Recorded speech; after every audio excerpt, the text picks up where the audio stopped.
Welcome to another episode of the BS Podcast, the show that looks at how behavioural change insights are being applied in the wild.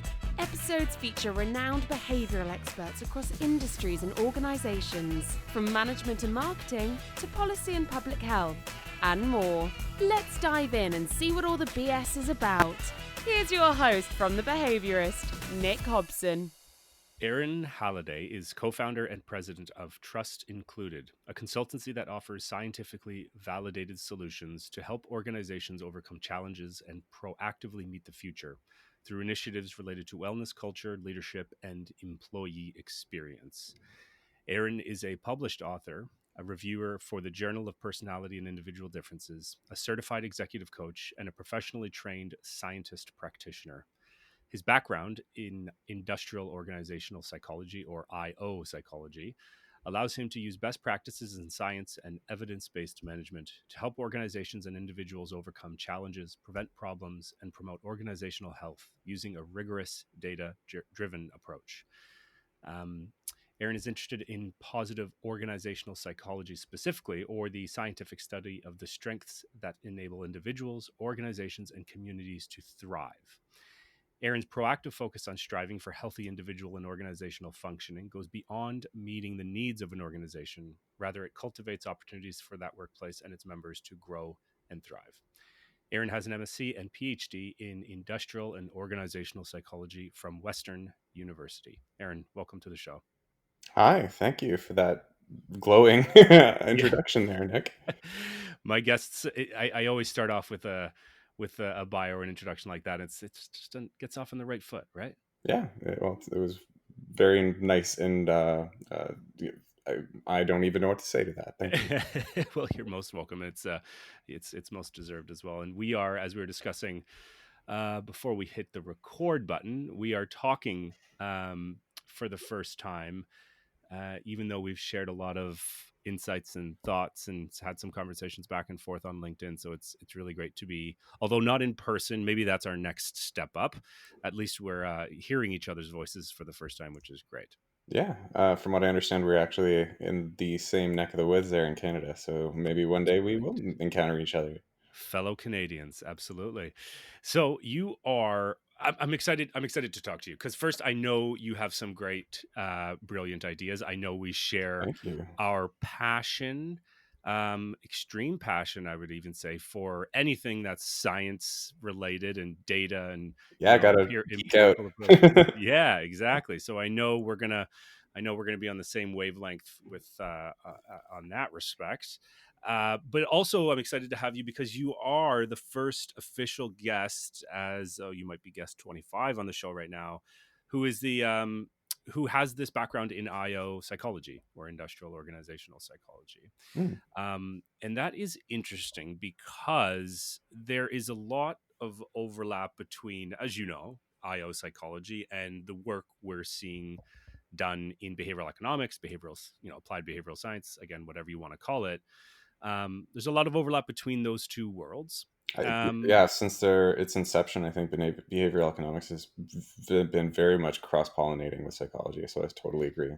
Yeah. Now, so I guess just to start us off is IO psychology, as we know, has this long-standing history, and as a sub-branch of psychology, it's always been the one that's had this applied bent. It's always been doing this wonderful, wonderful work in the, quote unquote, in the real world, while all the other psychologists sort of twiddled their thumbs in laboratories. That's giving them such a bad kind of look and name. I don't necessarily know if I agree with that, and I think that's because I'm one of them. So it's self-deprecating. Okay. Well, but let's continue on that, like painting a positive picture of the IO psych people for a second, and then of course we can sort of challenge that point. But then, as we know, BE and the whole behavioral thing happened 10 years ago or so. I guess my first question is, do you see it more as a hostile takeover or more of a true partnership between these two sister disciplines? Oh God, that's me speaking to the voices of such a large army of people that I don't think I could adequately do that justice. But I guess what I will say is that it's a pet peeve, and I think people who have asked me similar questions, just like in conversation, would have found that I'm quite passionate about this sort of discussion, in the sense that I look at various domains of psychology, and even if you look at it, different domains of, the social sciences, behavioral economics is nested within that, I would say. I just find it very odd that there isn't more cross pollination of ideas, and I feel like there's these boundaries that are, erected with the idea of, like, it's easy to find a niche and study things and become a specialist for an occupation, or especially if you're doing academic research, because the more you know about one subject, the more deeper you could delve in within it. But I don't think that that really serves it justice, in terms of long-term advancement of the field, because you may, for example, have, in the same way that a convergent evolution comes up with similar solutions to different problems, so, or Mm-hmm. similar solutions to solve one problem. So you may, for example, develop flight using a number of different mechanisms in different animals. You might have to generate the same idea through different pathway, just because you're in a different domain and you haven't cross-pollinated your ideas from other domains, if you understand what I'm saying. So I'm not Mm-hmm. necessarily sure that this is like a good idea of an idea, of a framework to hold for the idea that, like, somebody's running away with anybody's ideas. These are not ideas so much as they're like an understanding of the view of the properties that make us human, or the properties of the world, the social nature of being a part of our species, that sort of thing. So I don't, I just, that sort of ideology kind of rubs me the wrong way, and I think that we can do a lot better by approaching things in a much more, I don't know, open and accepting, and not only that, but a deep curiosity of other fields, Mm-hmm. and how we can integrate that into our understanding of the world, not just our niche, whatever we want to label it, whether it be psychology or behavioral economics. Yeah, totally. A couple points just to continue off that point. Um, why do you think, and this may, I mean, it is semantics, but semantics is important and the meaning of words Sure. is important. So why, it's psychology. I'm a psychologist. I'm a trained social psychologist. You're a trained organizational psychologist. Mhm. And yet what we're seeing, and I'm guilty of this in my branding, in my own podcast show, in the work that I do with my clients, is that I rarely, if ever, talk about psychology, and instead I talk about behavior.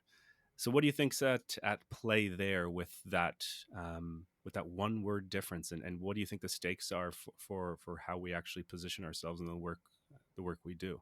Well, I could take the words of a clinician and just ask you, well, how do you feel about that, Nick? No, but really, I think there's something to be said with regards to marketing and hype and buzzwords and things like that, and that might also be seeping into a branding exercise with it you're doing. I don't know what you're doing, so that's up to you if you're talking about you. Mm, I think that, uh, that's the other thing. Like, you're dealing with a lot of behavioral economics and stuff, and behavioral sciences like that. And that might be actually a better term, because we're talking about economics, which is behavior with applications to markets, or exchange, and things like that.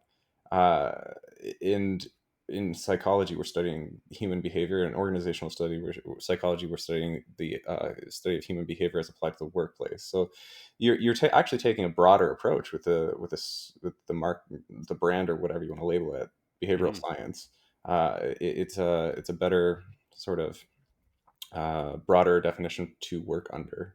You could even go broader than that and go to social science, really. hmm But hmm that's all up to you. hmm hmm But it is up to us. But it's also we're at the mercy of these invisible forces of trends and fads, and for better or worse, since these books of Nudge and Predictably Irrational and Thinking Fast and Slow, we know that it's behavioral economics, be stuck. And then I've heard, and this might not be true, so don't take it with a grain of salt, that Rich Thaler has even said that he'll be happy once we're beyond the terminology behavioral economics, because it's sort of limiting. There's so much more that we're actually doing Yeah, in that and I think part of that is also, I don't want to say psychology's failure, but like psychology has, I recognize, even if you look in the media, kind of a bad look to it. You can't watch a psychologist in any movie, for example, without going, oh, he's the bad guy or the villain, or like he's out for nefarious purposes. And I think that has done our occupation some damage in a way. I Hmm. don't. This is all hearsay, obviously. Like nobody's tested this to my knowledge yet, but behavioral economics and stuff like that, it's obviously because it's tied to economics, just linguistically speaking. I think people look at it with a business eye a little bit more like, oh, this is a science that I can get behind, rather than psychology, which is, historically speaking, we have that stigma, I guess you'd say, to our occupation. And then also doing it disservice is the fact that whenever somebody believes that they're interacting with a psychologist, they believe they're interacting with a clinician, which, Yeah. in all honesty, that probably is not the case all the time. And there's an abundance of psychologists that are working, in academic fields as researchers, as teachers, as consultants, as advisors, as coaches. Like we're in a lot of different fields, and we have a lot to contribute, especially to the world of business. But I don't think that we've done a good job or a good enough job, in my opinion, at marketing, our knowledge, and our skill set to the business world. And I think that's more clearly illustrated by, you know, maybe not, but it's clearly illustrated anyway, maybe not most clearly illustrated by organizational psychologists, in the sense that we are probably one of the foremost experts in, HR and management related Hmm. content. But if you ask a lot of HR people, what is an organizational psychologist? Many of them will tell you, I don't have a clue. They'll Hmm. think so. Or managers day to day, you ask them what is an organizational psychologist, and they don't have a clue. And so I think that there's a lot that we need to do with regards to branding our occupation, Hmm. that we haven't really done yet. If you look at what it was like for doctors in the early turn of the century of the industrial era, they doctors were not the medical professions that you would necessarily see them as today. There was a Hmm. lot of bloodletting going on by barbers in barber shops, and that was considered, oh, this is what you do when you're ill or you're Hmm. sick, or how you cure something. Hmm. And once medical science became kind of the established, we're actually getting somewhere with this. These practitioners kind of recognized it, and they had to go through a situation where they basically promoted widespread advocacy and adoption and marketing of who they are as a profession, why you should go to them. This had Hmm. a whole bunch of cascading effects downstream with regards to people like in a number of occupations, not just the bloodletters in the barbershop, but midwives and things like that, people who had legitimate knowledge, that were Hmm. kind of ousted as well. But with Hmm. regards to psychologists, I think that we could use a little bit more of that, uh, you know, recognition, and we need. I don't want to say rebranding, but we need um, more public advocacy for who we are and what we do, and an understanding of like what we do as a profession and what Hmm. benefits that can have, even if you want to get down to the raw nuts and bolts of things, whether it be costs of human lives or return on investment, depending on whether you're doing clinical work or business related work, or societal work with non-governmental agencies or governments or whatever you want to do. Hmm. Hmm. It's interesting, like you said, if you talk to an HR manager, and you say, "Oh, have you ever heard of an organizational psychologist?" Chances are they'll say no. But Some of them now might. yeah, of course, like the ones who are more, well, I don't want to say savvy, but who have had that experience in their past for whatever reason. But then if you take that same, of course, so much of this is just us speculating, but that's the fun part, right? We can somebody else can run it and test our ideas after they listen to the episode. If you go to that same manager or that same pool sample of managers and you ask them, oh, have you heard of behavioral economics, or have you heard of choice Mhm. architecture or nudge? I would wager a guess that they're more likely to say yes than Yeah, and that's the others you hilarious in cite. some regards, because Right. you ask any manager like, what's emotional intelligence, and they're like, oh, it's this sort of thing, and Hmm. they'll have a loose understanding of what it is. But the funny Hmm. thing is like, it took an organizational psychologist or a psychologist to come up with that idea. So Hmm. like, it's this disconnect on like the ideas are getting out there, which is great. That's fantastic. I'm happy about that because it's improving people's work and lives. However, I think there's more to be done with regards to the people that are coming up with these benefits that are actually changing their lives. Hmm. Hmm. Yep, and I'll be damned if I have to have another conversation. Like, I hate when somebody comes to me and they say, "What do you do?" And I go, "Oh God, what am I going to say? I don't know." If I say I'm a psychologist, then they'll just like, "Oh, so you're a clinician? Oh, so Yeah, you have a a clinic and you help people with mental health disorder." I'm like, "No, no, not at all. That is like I couldn't be further from the type of work that I do." But that's the lay perception, and that's the lay perception that we're sort of battling against when we're trying to paint ourselves a certain way in our professional, designation. right. I like that history of medical doctors as a loose analogy with how perhaps we want to move forward as psychological and or behavioral scientists. Right, and I've been, to be fair, that one was probably pretty well rehearsed because I've been telling it to a lot of psychologists lately.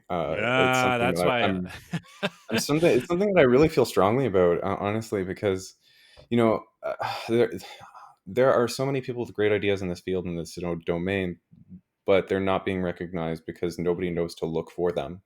And Mhm, I mean, they look at people like, if you're lucky, people will be aware of like people like Adam Grant, and mhm. that's fantastic. He's a great researcher. He's a great mind. He's doing great things, but it's so much bigger than just Adam Grant. And I think Adam Grant would also, get behind that. There's a lot of great minds Yeah. out there in psychology. Yeah, I wonder. I've thought about this with Adam Grant because he's such a he's such a such a prolific researcher in the Hmm. academy. And why? But I think he has sort of gained in popularity, and he's sort of quasi famous because he presents himself so well. So not only is he an astute scientist and researcher, but he's really good at talking and writing and just like general communication and translating the science. And Right. so maybe that's the piece, is that there's a lot of great minds in our field. No question. A lot of them, one wouldn't have the interest in coming outside of the universities Oh, and I their totally agree laboratories. with that. But I Um, think there's a lot of people that would, they just don't know how to. And how to. not only that, but the systems that are in place, and like, because the recognition is so poor, they don't even have Mm, that as an option necessarily. It hmm. becomes such an uphill battle that it's like pushing water uphill. Like it's Yeah. I agree. I agree with that. And what do you think, if there is an answer to this? What do the IO psychologists, what are they capable of doing that, say, the behavioral scientists, say something like somebody like a social psychologist like myself, my background, isn't capable of doing as well, and vice versa? So how do we, in other words, how do we play off each other's strengths? Like, imagine it was you and me oh, entering into this work. What would I that look hear like? you. I just don't necessarily think that there's a whole lot. Depending, I mean, it does depend on what you were trained to do. That comes into it. There are IO programs that are very largely practitioner oriented. So there would be focused mainly on like coaching and consulting work and that sort of thing. Mm, I didn't come from that. I went to the University of Western Ontario. They're very much an academic oriented stream, at mm, least when I was there. There was some my opportunity to do consulting work while I was there, but it was like very much an optional thing, and it was like just much more concentrated on stats, on research methods, and these sorts of stuff. mm, And I think there are a whole lot of programs in social psychology and other domains of psychology, including clinical, that are oriented around stats and research methods and that sort of stuff as well. So I think that we have the raw tool set to do mm, very similar work anyway. But what I think that IO psychologists are trained more specifically on is the subject matter knowledge that is applying to people in the workplace. That is, there's some there's some our work touches occasionally, well, not occasionally, quite regularly actually, with regards to ethics and the law, and so mm, we have to be mindful of these things. HR law is a thing. mm. Meanwhile, when you're dealing with like social psychology, it's more of like how can you apply your findings probably to a greater positive effect, right? And IO psychology is concerned with that, but it's also like we also have to recognize more frequently, I guess, two things, and that is like what is the law, and then how are people actually going to act day to day, and will how can you apply these findings in such a structured organization as the workplace, and where there's already systems of leadership and things like that. Maybe I'm Yeah. wrong, and this is complete ignorance about social psychology because I mean, I have experience with social psychology. I've taken many social psychology courses, but I am not a social psychologist, right? So Hmm. tell Hmm. me where you think I'm wrong. I think you're right. I Okay. think you're I think you're pretty close. At least that's how I. That's why. Okay. In other words, I would say that there's much more overlap in the Venn diagram between our Yeah. two professions than non areas of non overlap. Yeah. Um, I guess the only thing, the claim of social psychologists is that the phenomena in the work we are dabbling in, at least in the on the basic pure research side of things, the assumption built in is that we can generalize out our findings and make some at least some type of universal claim about that effect or that finding. Now that's actually becoming that was like taken for granted for decades and decades, and then with the replication crisis, I think a lot of people are like, I don't think generalizability is as something as strong as we previously thought. um Well, yeah, I have a lot to say on that too. I don't know. let's get into it then. Let's Okay. do it. Let's Yeah. crack open that Pandora's box for replication. Yeah, no, regarding replication, I think that replication is a very important part of the science. There's no question with that with me. So replication is not only a good thing, but a necessary thing. Hmm. However, people will see one failure to replicate and often say, okay, well, this entire stream of research is questionable and Mm. dubious and blah, blah, blah, blah, blah. Hmm. And that to me is, throwing the baby out with the bathwater. And then, the idea that one replication is sufficient is just bogus to me. We need to continue to do like several replications of findings to find not only where if something was correctly, like if the effect was found, then okay, why was it found or to begin with, unless it was complete statistical error, which happens. But Mm. if it was actually accurately correct in being found, then we have a whole series of boundary and periphery conditions to understand by which it would not operate. So this concept of generalizability, right, that you were mentioning earlier, it's like, of course things are going to generalize for within the parameters that the effect would be, you know supposedly to thought to be there. However, Hmm. there is also going to be some conditions where the effect should also not be there, and just rationally speaking. So Hmm. the replication act of replication is basically testing the circumstances by which certain things don't hold true. Hmm. So under what circumstances does water not freeze below zero? And there are experiments to show that under certain conditions this actually happens. So yeah, that's my thought of things. I think that's a reasonable, measured interpretation of the replication crisis, and one Okay. that I wouldn't say most, but a lot of people don't really fully understand. Um, I so think there's a lot yes, of people out there saying that like psychology and social sciences are broken, and I don't think that's fair. yeah. So Um, okay, so to sort of go, and this is not my belief, but this is because of I just came from Toronto, the University of Toronto, where there was some very loud and proud individuals who were yelling out from that one side saying psychology is broken. Um, one in particular, Uli Shimak, who's a personality individual differences psychologist, and his whole thing was QRPs or questionable research practices to suggest that the effects he would even go so far as to say that the vast majority of our effects in social psychology in particular, because they're based on sort of priming and framing based interventions and manipulations, that majority of them were not real because they came from questionable research practices and a lack of knowledge in statistical okay, but that in literature. and of itself is a questionable statement to make because he doesn't have research to show that the majority of this is always the case. Like, I understand there has been tests of this, but Hmm. there hasn't been a test of all of like 51% of the findings in psychology. So for you to make a claim of like that magnitude is relatively like huge. I Yes, don't. I It's an agree. overstatement. It is an overstatement, and that's where he has that tool. I'm trying to draw a blank on it now, but the R index, I think. And so he has some sort of statistical modeling tool that he can go into these data sets and he can crawl and scrape through um the different test statistics within a paper, and then out will come a what yeah, his R index, which is this And Sure. so from that you can interpret whether it's questionable or not along this sort of dimension. I'm not saying I believe in this. I think I should have Uli on the show because he would just I raise think you hell should and too, talk about because I this. think I would love to hear that episode and learn a little bit more. I like everything that I'm saying today about the replication crisis is just my opinion, having been like involved in that sort of community for a while. Mm, If mm, somebody like him is actually doing work that directly investigates it, I would probably trust their opinion over mine. So, I mean, I'm trying to be giving my perspective of a fair and balanced perspective regarding these issues. And I mhm, think there's a mhm. lot of people that similarly feel the way that I feel about it. But he's actually doing work in this. And so maybe it would be great to see a Mhm. debate between him and somebody who feels somewhere else that is similarly doing this work.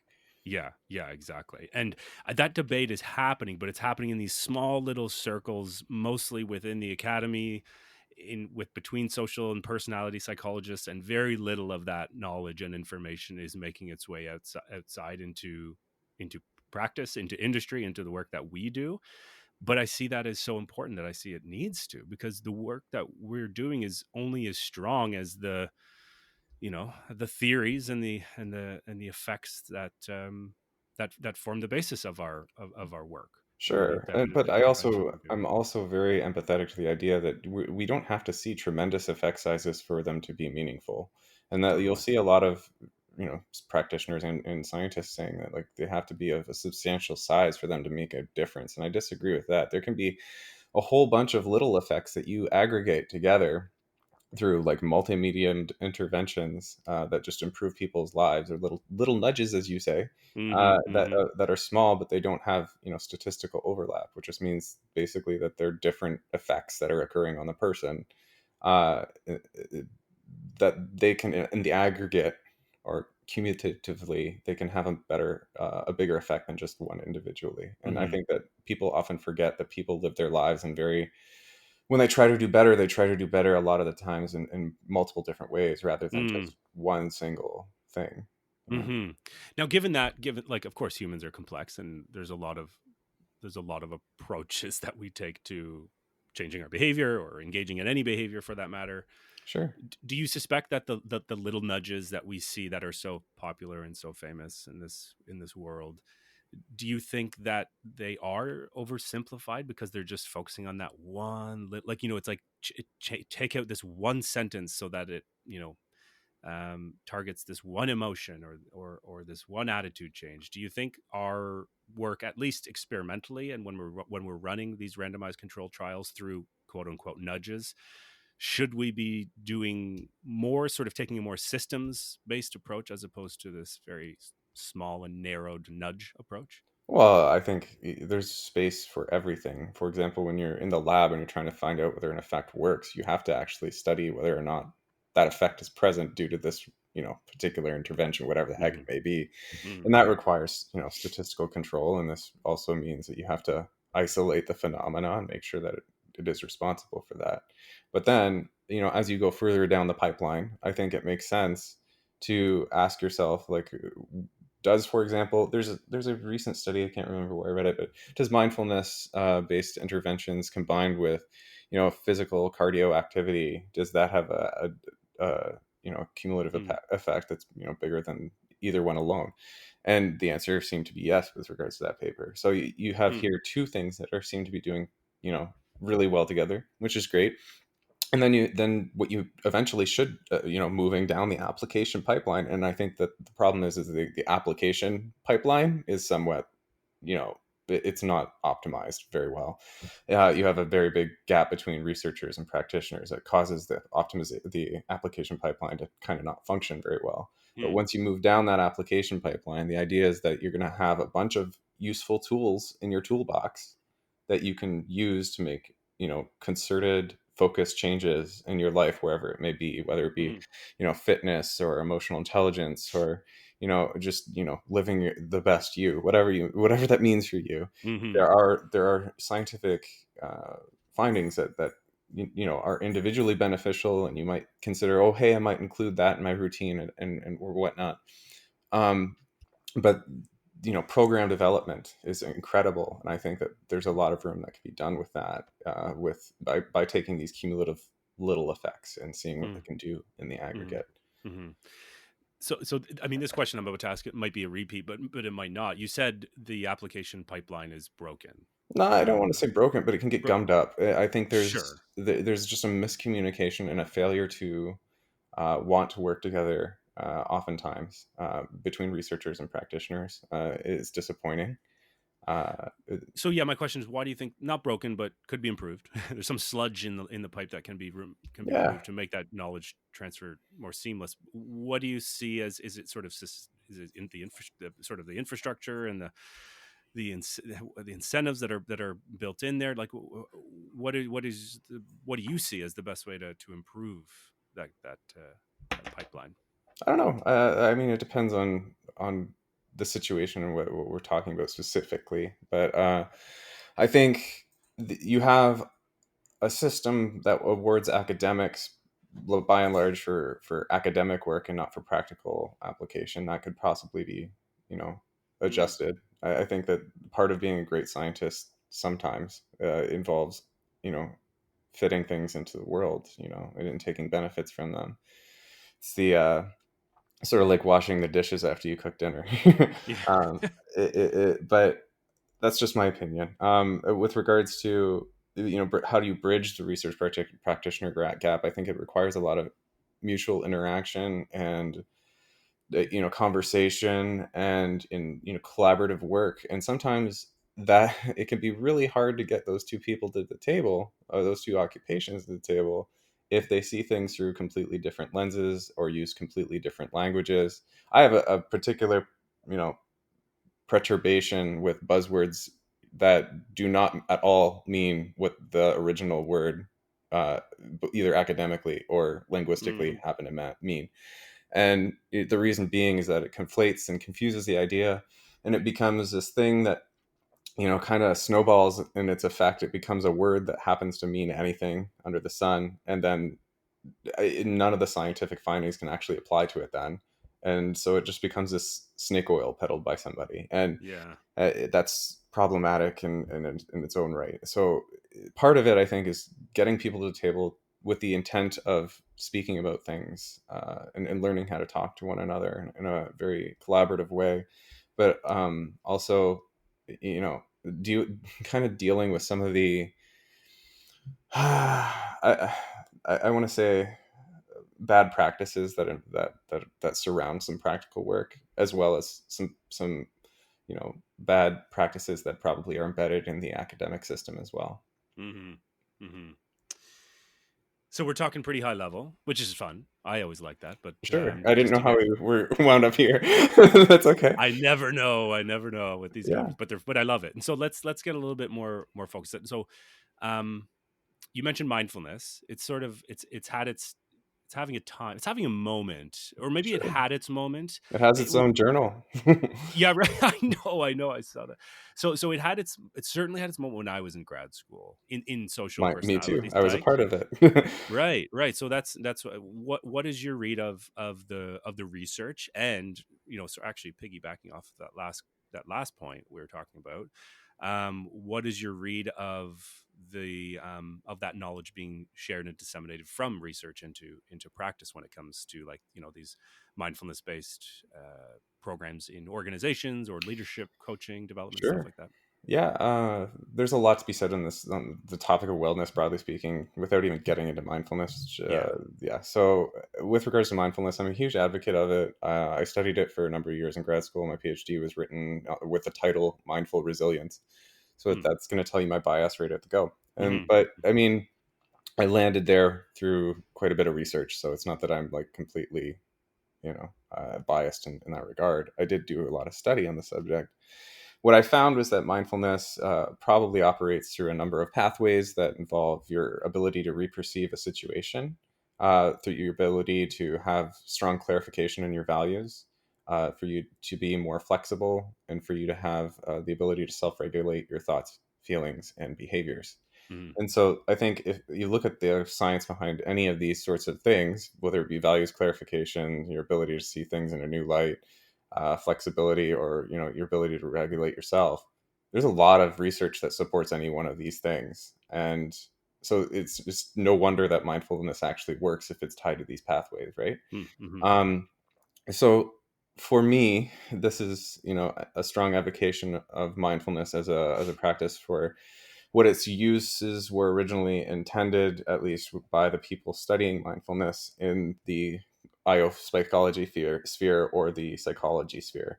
What happens to be a major problem is when organizations look at interventions like mindfulness-based stress reduction, yoga, mindfulness meditation, etc., or any other wellness program, because it's Mm-hmm. not just mindfulness. It could be a gym membership. It could be anything. And they say, okay, well, because we have so much poor managerial decision making going on, or we have a bad, a toxic boss or a toxic culture, toxic leadership at play here, that we're going to give them this mindfulness thing or this wellness project or this wellness program, and that's going to immediately solve all these problems. Mm. And yeah, that's not going to happen. It's not the panacea. It's not a silver bullet, and it's you are in some ways choosing to offload some of the responsibility of the organization to the individual experiencing stress by saying, yeah, we're going to avoid dealing with these problems rather than Mm. and downshift into this wellness based orientation. I think Mm. that these programs are amazing for what they're intended to do. Many of them that have demonstrated, good efficacy, that there are strong effects going on, or even, not so strong, as we discussed moments ago. In the Mm-hmm. aggregate, it could be better. Um, but if you expect it to, cure everything, it's not going to happen. And so, don't just. It's good to be addressing your problems proactively rather than, putting a band-aid on a gushing faucet, kind of, or a leaky pipe. Mm-hmm. Mm-hmm. I read something recently, and I might just completely bastardize this in the summary, and you might have read it and do a much better job. Um, and I can't even remember the author. So that said, he was basically making the argument that mindfulness in the workplace is just another tool to exploit the worker Yeah, and to exploit the gains from the worker to I put them in read that. stressful conditions. And yeah, do you know the one I'm talking about? Yeah, I think I may have gotten a comment discussion with somebody of this nature recently too. And I don't agree with that. I don't even understand the rationality behind that sort of ideology, and the idea that you're going to exploit the worker by giving them a tool to deal with their problems, not only at work but in life. I think that that's kind of silly, because Mm, if you're executing a mindfulness based stress reduction program that's effective, any practitioner or researcher that knows what they're talking about will tell you that you can't force these programs on anybody and expect them to work. So the people that are engaging with them are doing so entirely voluntary. mhm, So they're choosing to pick up this skill. I don't see how that's exploiting anybody. You're teaching them a skill. mhm, Uh, but I think that a lot of people come at it from the framework of, well, by doing this, organizations are just offloading the responsibility to people, which is what the conversation I had actually in that discussion with the person online was all about. mm, This whole idea of avoidance through mindfulness is it just it's a topic of discussion with regards to, okay, well, what types of leaders are taking this approach,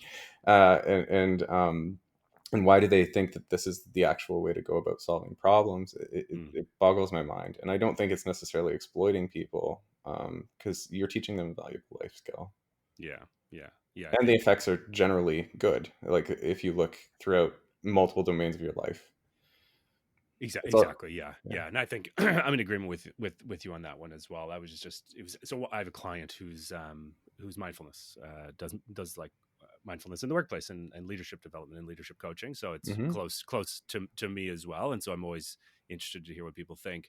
Um, Curious. Uh, we've well, I came my team and I we came across these data with this particular client, and I'll keep it super sort of generic. But I'm just sort of curious to hear your, because it's a bit of a puzzle that what we're seeing, and what we're seeing is we have now in two or three separate samples, and these are representative samples of sort of your classic knowledge economy worker, professional services, accounting, that type of thing. Um, Multiple age groups, different levels within the organization, you name it, That's fairly pretty pretty diverse, representative. man. Yeah, yeah. And what we're seeing is you report, you get people to report the extent to which they practice mindfulness. Mhm. And, you know, very simply, you put them into frequent practitioners and infrequent practitioners, or you can treat it as What's if you, the definition of that? Is like, what's the boundary line between 2 yeah, weeks and 3 weeks? Like good question. So what we're seeing as frequent practitioners is operationalized in this case as every day or every other day, at least a 10-minute practice, okay. mindfulness practice. Um, so Some and would then you say can like 20 minutes could possibly be the better boundary mark for that, because for, it for a usually it's 20 daily. minutes a day for, 2 weeks is what they say will yield you a substantial effect. Oh, interesting. Yeah. Interesting. Okay. Yeah. That's the There's last I checked it, quite a while ago, so I could be wrong. Maybe you're yeah, but it's a good question of like how we, before I even get to the results, it's like how we even sort of setting up the criteria. yeah, yeah. Um, so let's for argument's sake say that's how we're sort of agreeing on what is frequent versus infrequent. But what we're seeing, and this again in sort of two different samples, is two or three different samples, is that the frequent practitioners are showing, the things you'd see: increased resilience, improved Sure. stress management. Yeah. Lower Um, depression, anxiety, stress, yeah, improved all the things. well-being. Yeah, Yeah. exactly, like the things you we tend to see. Um, but what we're seeing with the infrequent practitioners is they are lower on pretty much everything across the board, even more so than the people who have no practice whatsoever. So we're sort of scratching our heads, and I have some pet theories, and it's all very much speculation at this point because we've not tested anything directly. But given that you have this background, I'm just curious, and I know listeners would be really interested to I have hear some what's pet going on. theories, I guess, working on that now that I just heard it. It's an interesting finding in and of itself. But like, there's always something like to be said about people who are trying something and they feel like they're failing at it. Yeah. And like, I don't want to. That's conjecture right until you investigate it further, obviously. But if it's not working for them, and maybe they're really depending on having an effect, or they really wanted to, then there's always that disappointment. And then if you look at it further, well, maybe a good question to supplement this is like, what else are they doing? Are they, doing any other one of these other interventions that might have a similarly smaller improvement on their lives, like exercise or whatnot? Mm. But what There's do you one, think? yeah. So it's that I think the two main sort of conjecture we have right at this point is what you mentioned there, and then the other one, which is related, is it might be sort of a self-selection bias effect where they're the type of person, let's say, who feels increased stress and that they know there's this tool out there called mindfulness, Hmm. and they sort of reach a certain threshold in that level of stress or anxiety, and they run to their meditation pillow, sit down, and for a brief period following that, they feel better. So it's sort of more of a reactionary practice of Hmm. mindfulness, and Right. and then Not and a then they go deliberate about it. every day. Yeah, that makes Exactly, sense. And that exactly. actually would go in line with what I was saying before about 20 minutes a day every day. You got it. It has Yeah. to be regular, consistent, and thoroughly engaged. Because if you're just sitting there on a pillow and half falling asleep and not actually meditating, it's not meditation. It's something Yeah. else. Yeah, exactly. It's Exactly. So, relaxation at that point. right. And I know there's a lot of work showing that in clinical samples, like the benefits you're seeing reduced in people with, say, depression or mood disorder diagnoses is the benefits isn't, it's not through the paths that you'd expect of mindfulness per se, but more just probably relaxation. Oh, Um, really? yeah, and I'll try and find. It's actually a researcher at university. His name's Norm Farb. He does a lot of like neuroscience, mindfulness stuff. And It's he and I were interesting. chatting.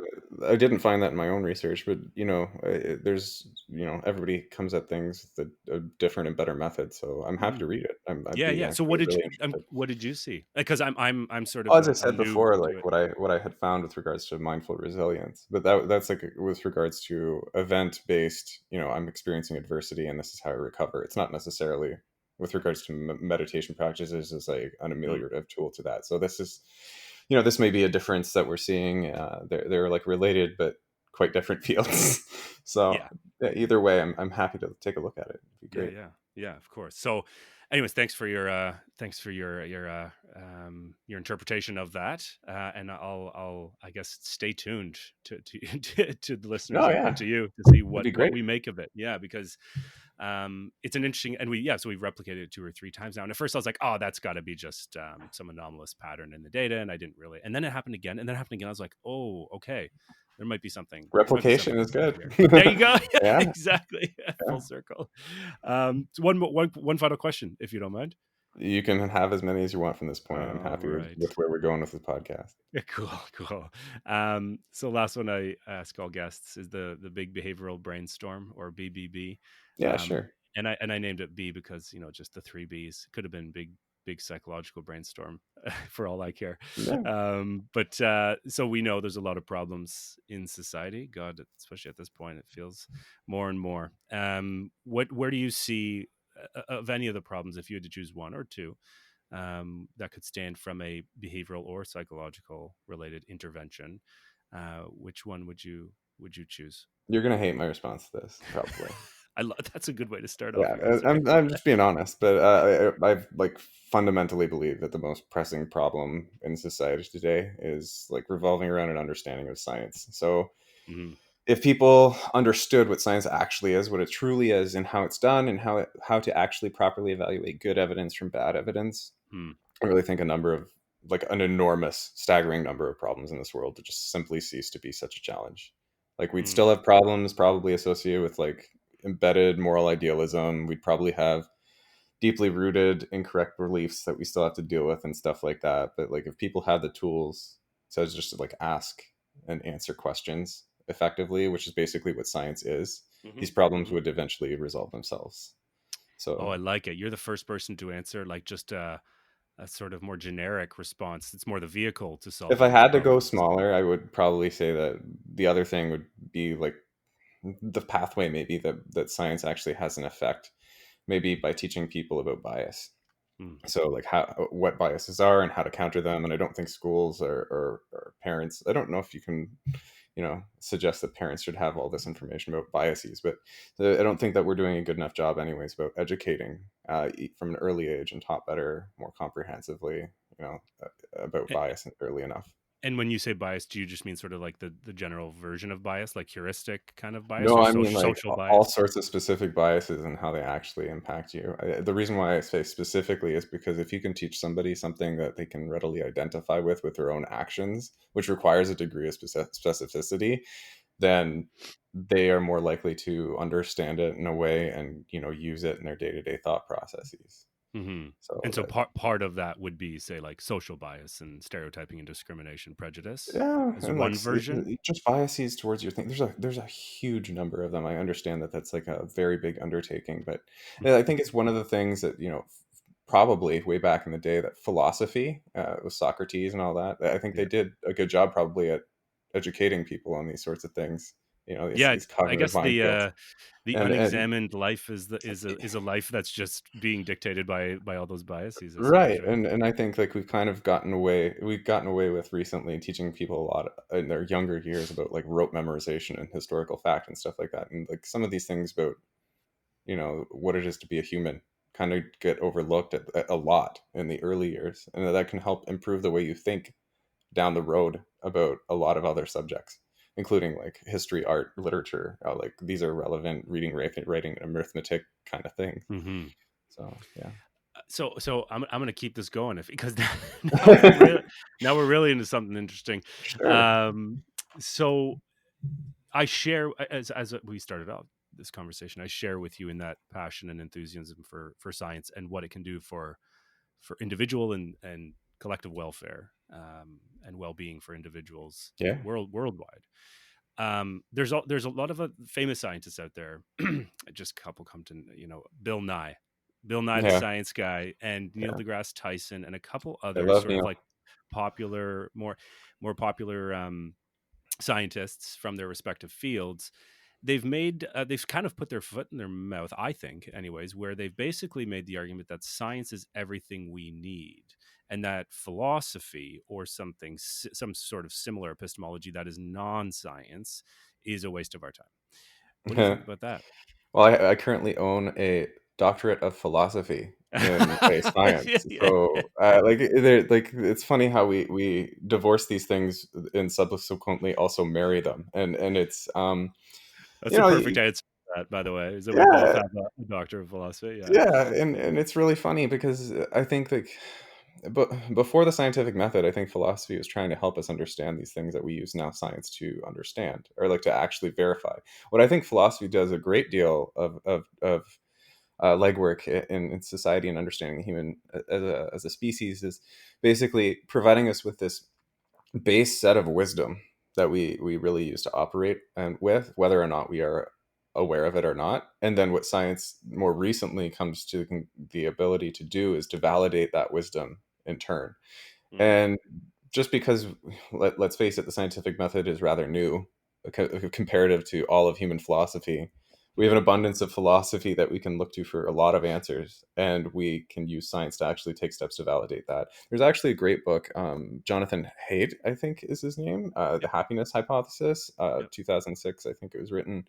Uh, great book. He does a fantastic job at kind of blending science and philosophy and a number of other things in that, and highly recommend that if anybody's into those two married concepts. I think that they really actually go hand in hand if you just let them. I think there's a lot of people that want to kind of separate them and keep them apart, but it's not doing anybody justice.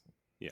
Yeah, I agree. And I think if there's any science where it is certainly not the case that philosophy is useless, or has no use, it's in our science of psychology and behavioral science, because its birth was philosophy meets physiology. It was basically them asking philosophical like questions in the late 19th century, and then saying, but maybe we can actually measure them using these reaction time tools and Hmm. pendulums and clocks that we're seeing the physiologists use. And you know, before you know it, you had a science of philosophy. Yeah.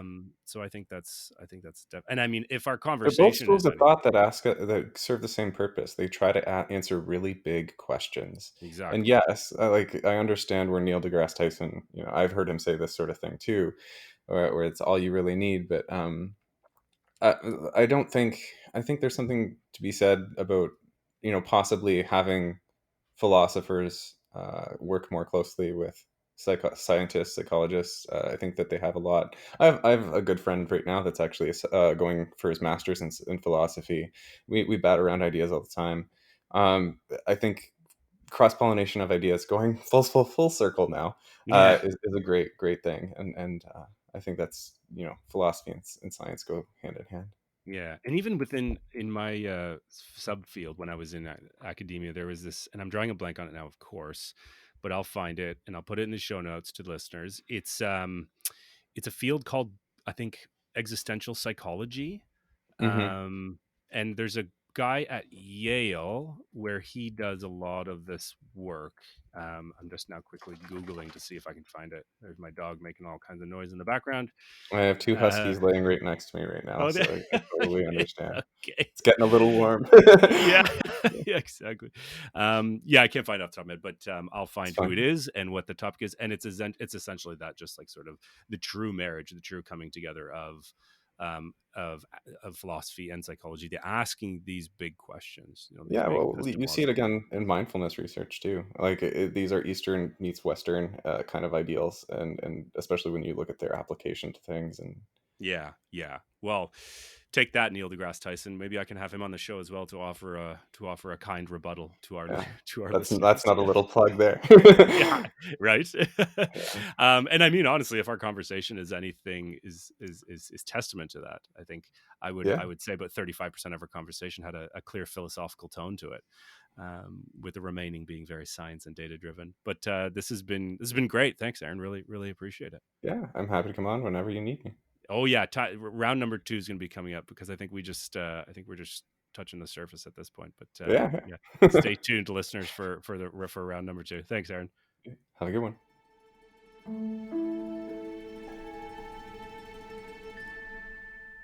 Hey, Nick here once more. A final farewell note before ending.